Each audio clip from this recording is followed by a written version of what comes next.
I can't explain it. Ever since I was a kid, I've always been taken by fossils, just enamored by them. I don't know what it is, a connection to the past, something really cool that's kind of a remnant of nature that you can stumble upon when you're out and about. It's crazy how common these things are if you know where to look. Kind of target a species and then ask the internet, where can I go find these? I know the beach is a good place for shark teeth, rock outcroppings by the highway. You can sometimes find trilobites. There's this particular area near me that has lots of good sedimentary layering for the making of fossils. And apparently there were a lot of woolly mammoths and mastodons up in this area. So I have this leg bone from one of those big guys. It's pretty awesome. I love this thing. My daughter's actually found it on a fossil dig. It was being hosted by the Smithsonian. The paleontologist said it was a leg fragment and they had several in the museum so they could keep it. What is the Smithsonian? That's a great question. The Smithsonian Institution, also known as just the Smithsonian, is a collection of American museums that cumulatively equals the largest museum on Earth.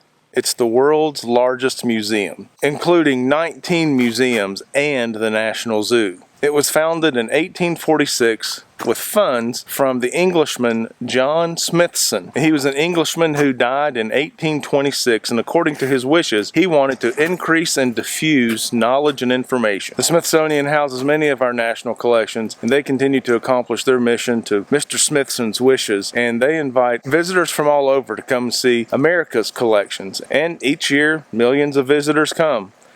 Art museums, natural history museums, history museums, a lot of museums. African American Museum, African Art Museum, Air and Space Museum. They're all over the mall right there in downtown Washington, D.C. The mall is a huge, huge lawn with a mass of green space and connecting sidewalks in between these large buildings. The Washington Monument, and then a reflection pool, and then the Lincoln Memorial on one end, and then the other end you've got the Capitol building, and then on either side Smithsonian museums. The Hirshhorn Art Museum, that was a good one. The castle, the main office, HQ of the Smithsonian, the castle. American Art Museum, American History Museum, American Indian Museum, National Archives, Archives of American Art, Freer Gallery of Art, Hirshhorn Gallery of Art, National Zoo, Natural History Museum, Portrait Gallery, Postal Gallery, Sackler Gallery, Smithsonian Castle, and one of my favorites, the Strolling Park and the formal Smithsonian Gardens. Just to name a few. Wow. Collections in all of these. The collections in all of these museums are amazing, worth a visit, and they're free. And the best part is they're free. Megalodon tooth, huge shark tooth. I love this thing. Isn't that crazy? You know, even a dinosaur tooth. Spinosaurus. Spinosaurus rex. No, that's not right. But man, did I uncover some fantastic fish fossils at the Natural History Museum, the Smithsonian Natural History Museum, Washington, D.C., right there in the mall. Fantastic displays of fish fossils. Lots of different rooms, lots of different areas featuring fish fossils. I think you're going to like this. Hang around. Check it out. Oh, by the way, what is a fossil? What do you think? I'd like to know. Tell me down below in a comment. What's a fossil? I bet we're surprised at how many different answers we get. Let's go for it. Hey, if there's enough interest, we'll follow up in another video. But listen, while you're here, if you like this kind of content, go ahead and hit that like button. Subscribe to the River Life channel if you like watching my videos. And if you know someone else who might like them, hit that share. Send it on down the line. That's how the channel grows. I appreciate you being here. Let's check out these fish fossils from the National Natural History Museum. Before we go in there, it was very exciting to see that Washington, D.C., a metropolitan area, you know, millions of people up and down that sidewalk every day, they took time to make some natural habitat, an urban natural habitat, especially for the birds and the insects, the pollinators. I looked for some fish. The reflection pond at the Lincoln Memorial, no fish. So I didn't see any outdoor ponds with fish, but just seeing that a metropolitan area, a city, cared about nature and the wildlife in the area was pretty cool. So I'm including just a couple of doses of what they had going on in Washington, D.C. to take care of our birds, pollinators, and other wildlife.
I told you that was some awesome displays of fossil fish in Washington, D.C. at our Smithsonian National Museum of Natural History. Man, it's almost like an amusement park. The way they had it was just fun. It was colorful, it was bright, it was easy to weave in and out and get to where you wanted to go. People seemed to be having a good time, even in the hectic pace and the loud ambient noise. It was still sort of easy to ingest. So that was a fantastic exhibit. I'm glad that I went. I hope you have an opportunity to check that out. Tell me what your favorite part of the video was, and if you've ever been to the Natural History Museum, leave a comment and tell me what was your favorite part. If you've not hit that notification bell, go ahead and do that. You know we're doing uploads every Tuesday, but just in case we drop an extra video or you don't remember Tuesday, hit that notification bell so you know when we upload new content. Oh yeah, my favorite had to have been the twofer. 2 for 1. Fossil fish ate fossil fish. Well, actually, the living fish ate the living fish, and they became fossilized together. Kind of cool.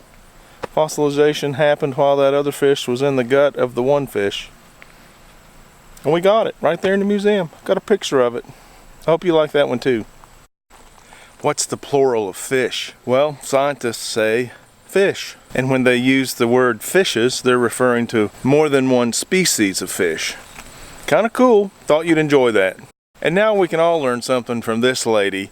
Take it away, Miss Interpretation.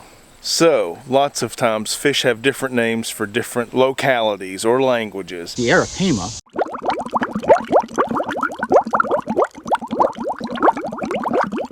which down there in Peru are called paiche, and then over in their biggest range in Brazil, pirarucu. And the scientific names are difficult at best to sometimes decipher and pronounce correctly. So I like to think of fish names the way we say them are either more common or less common versus right or wrong.